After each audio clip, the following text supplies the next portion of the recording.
Do you have freedom? In essence, are you allowed to be you? Do you have the quality or state of being free? The power to do as one pleases, freedom from physical restraint, freedom from arbitrary or despotic control, the power of choice? Are you sovereign? That is the liberty mindset. Let us foster our curiosity and seek the truth. Hello, everybody, and welcome to the Liberty Mindset. This is a re-recording of Chapter 9. Somehow I messed up my audio, and I couldn't figure out a solution except for to re-record it.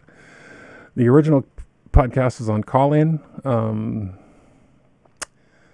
but my recording that I used for podcasting, the sound wasn't there, so I'm redoing it. This is Chapter 9 from Ludwig von Mises' book, Planned Chaos. It's called 9, The Teachings of the Soviet Experience. There will be a blog post up on Substack that is associated with this podcast, as well as just some things that we talked about in the call-in episode. I brought in some of the text that was shared with me and commented on them there. And you can find that at gregorh.substack.com. The Teachings of the Soviet Experience. Many people all over the world assert that the Soviet experiment has supplied conclusive evidence in favor of socialism and disproved all or at least most of the objections raised against it. The facts, they say, speak for themselves. It is no longer permissible to pay any attention to the spurious, a prioristic reasoning of armchair economists criticizing the socialist plans. A crucial experiment has exploded their fallacies. It is, first of all, necessary to comprehend that in the field of purposive human action and social relations, no experiments can be made and no experiments have ever been made. The experimental method to which the natural sciences owe all of their achievements is inapplicable in the social sciences. The natural sciences are in an opposition to observe in the laboratory experiment the consequences of isolated change in one element only, while other elements remain unchanged. Their experimental observation refers ultimately to certain isolable elements in a sense experience. What the natural sciences call facts are the causal relations shown in each such experiments. Their theories and hypotheses must be in agreement with these facts. But the experience with which the sciences of human action have to deal is essentially different. It is historical experience. It is an experience of the complex phenomenon of the joint effects brought about by the cooperation of a multiplicity of elements. The social sciences are never in a position of control the conditions of change and to isolate them from one another in the way in which the experimenter proceeds in arranging his experiments. They never enjoy the advantage of observing the consequences of a change in one element only.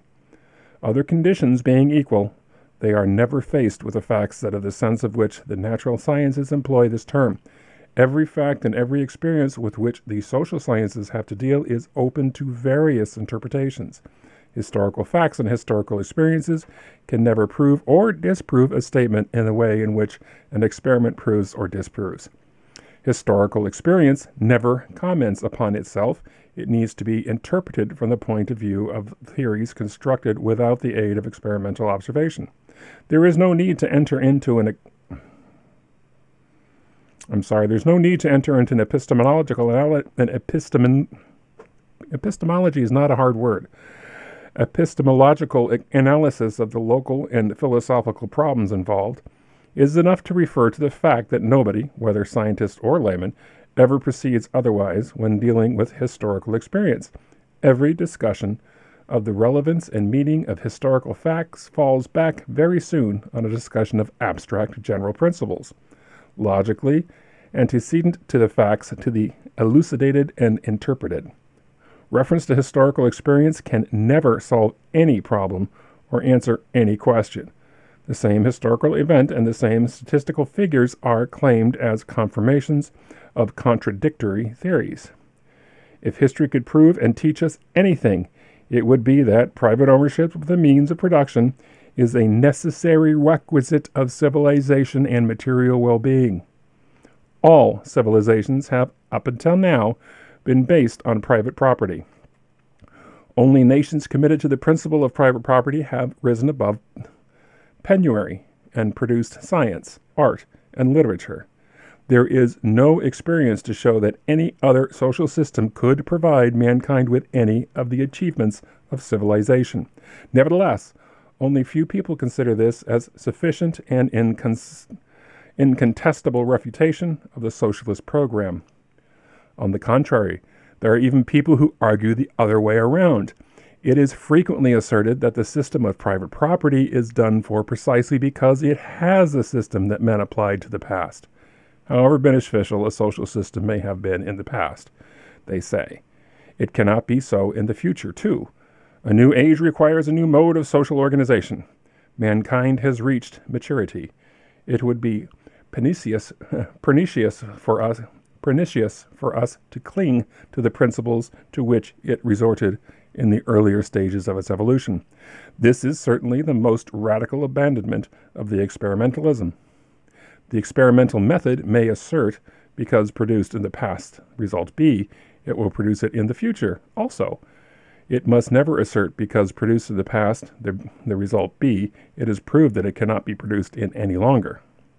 In spite of the fact that mankind has had no experience with the socialist mode of production, the socialist writers have constructed various schemes of social systems based on a prioristic reasoning. But as soon as anybody dares to analyze these projects and to scrutinize them with regard to their feasibility and their ability to further human welfare, the socialists vehemently object. These analyses, they say, are merely idle a prioristic speculation. They cannot approve the correctness of our statements and the expediency of our plans. They are not experimental. One must try socialism, and then the results will speak for themselves. What these socialists ask for is absurd. Carried to its ultimate logical consequences, their idea implies that men are not free to refute by reasoning any scheme, however nonsensical, self-contradictory, and impracticable, that any reformer is pleased to suggest. According to their view, the only method permissible for the refutation of such a necessarily abstract and aphoristic plan is to test it by reorganizing the whole of society according to its designs. As soon as a man sketches a plan for a better social order, all nations are bound to try and to see what will happen. Even the most stubborn socialists cannot fail to admit that these are various plans for the construction of the future utopia, incompatible with one another. There is the Soviet pattern of all-around socialization of all enterprises and their outright bureaucratic management. There is the German pattern of Schwagenschaft, towards the complete adoption of which the Anglo-Saxon countries are manifestly tending. There is guild socialism, under the name of the cooperative, still very popular in some Catholic countries. There are many other varieties. The supporters of most of these competing schemes assert that the beneficial results to be expected from their own scheme will appear only when all the nations will have adopted it. They deny that socialism in one country only can already bring the blessings they ascribe to socialism. The Marxians declare that bliss of socialism will emerge only in its, quote, higher phase, end quote, which is, they hint, will appear only after the working class will have passed, quote, through the long struggles, through a whole series of historical processes, wholly transforming both circumstances and men, end quote. The inference from all of this is that one must realize socialism and quietly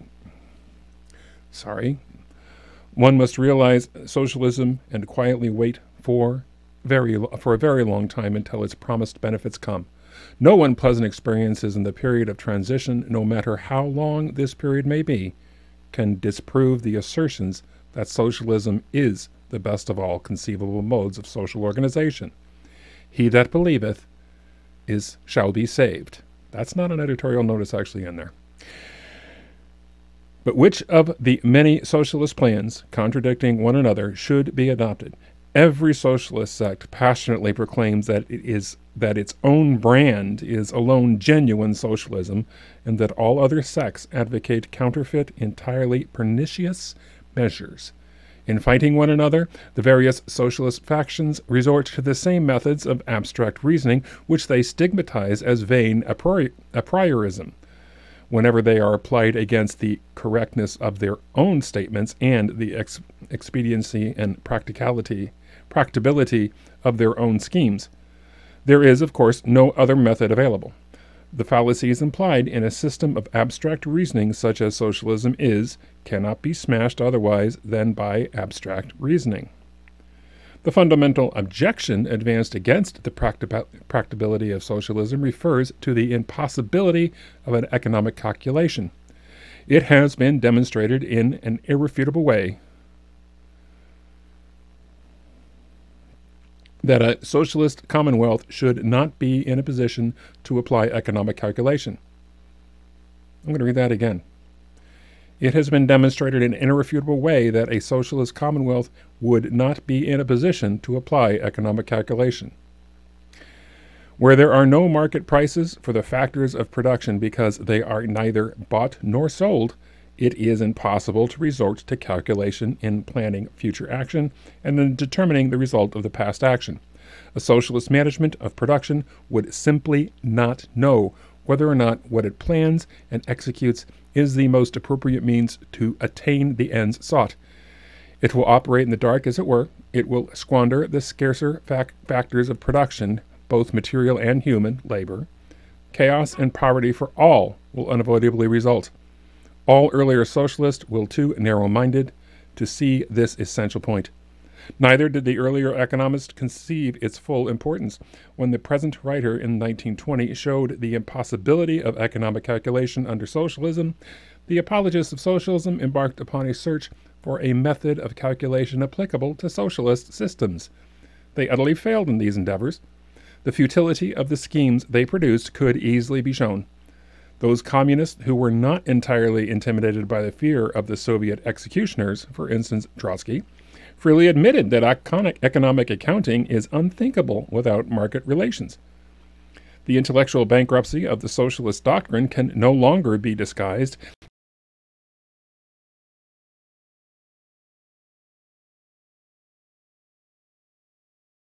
and any longer question its impracticability. The avowal of socialist ideas today is the proof of a complete ignorance of the basic problems of economics. The avowal of socialist ideas today is the proof of a complete ignorance of the basic problems of economics. The socialist claims are as vain as those of the astrologers and of magicians. With regard to this essential problem of socialism, vis-a-vis the economic calculation, the Russian experiment is of no avail. The Soviets are operating within a world, the greater part of which still clings to a market economy. They base the calculations on which they make their decisions on the prices established abroad. Without the help of these prices, their actions would be aimless and planless. Only as far as they refer to this foreign price system are they able to calculate, keep books, and prepare their plans. In this respect, one may agree with the statement of various socialist and communist authors that socialism in one or a few countries only is not yet true socialism. Of course, these authors attach quite a different meaning to their assertion. They want to say that the full blessings of socialism can be reaped only in a world embracing the socialist community. Those familiar with the teachings of economics must, on the contrary, recognize that socialism will result in full chaos precisely if it is applied in the greater part of the world. The second main objection raised against socialism is that it is less efficient mode of production than is capitalism, that it will impair the productivity of labor. Consequently, in a socialist commonwealth, the standard of living of the masses will be low when compared with the conditions prevailing under capitalism. There is no doubt that this objection cannot be. There's no doubt that this objection has not been disproved by the Soviet experience. The only certain fact about Russian affairs under the Soviet regime with regard to which all people agree is that the standard of living in the Russian masses is much lower than that of the masses in the country which is universally considered as the paragon of capitalism, the United States of America. If we were to regard the Soviet regime as an experiment, we should have to say that the experiment has clearly demonstrated the superiority of capitalism and the inferiority of socialism. It is true that the advocates of socialism are intent upon interpreting the lowness of the Russian standard of living in a different way. As they see things, it was not caused by socialism, but was in spite of socialism brought about by other agencies. They refer to the various factors, example, the poverty of Russian under the Tsars, the disastrous effects of the wars, the alleged hostility of the capitalist democratic nations, the alleged sabotage of the remnants of the Russian aristocracy and the bourgeoisie and of the kulaks. There is no need to enter into an examination of these matters, for we do not contend that any historical experience would prove or disprove a theoretical statement in the way in which a crucial experiment can verify or falsify a statement concerning natural events. It is not the critics of socialism, but its fanatical advocates who maintain that the Soviet experiment proves something with regard to the effects of socialism. However, what they are really doing in dealing with the manifest and undisputed facts of Russian experiences is to push them aside by impermissible tricks and fallacious syllogisms. They disavow the obvious facts of commenting upon them in such a way as to deny their bearing and their significance upon the question to be answered. Let us, for the sake of argument, assume that their interpretation is correct. But then it should still be absurd to assert that the Soviet experiment has evidenced the superiority of socialism. All that could be said is the fact that the masses' standard of living is low in Russia does not provide a conclusive evidence that socialism is inferior to capitalism. A comparison with experimentation in the field of the natural sciences may clarify the issue. A biologist wants to test a new patent food.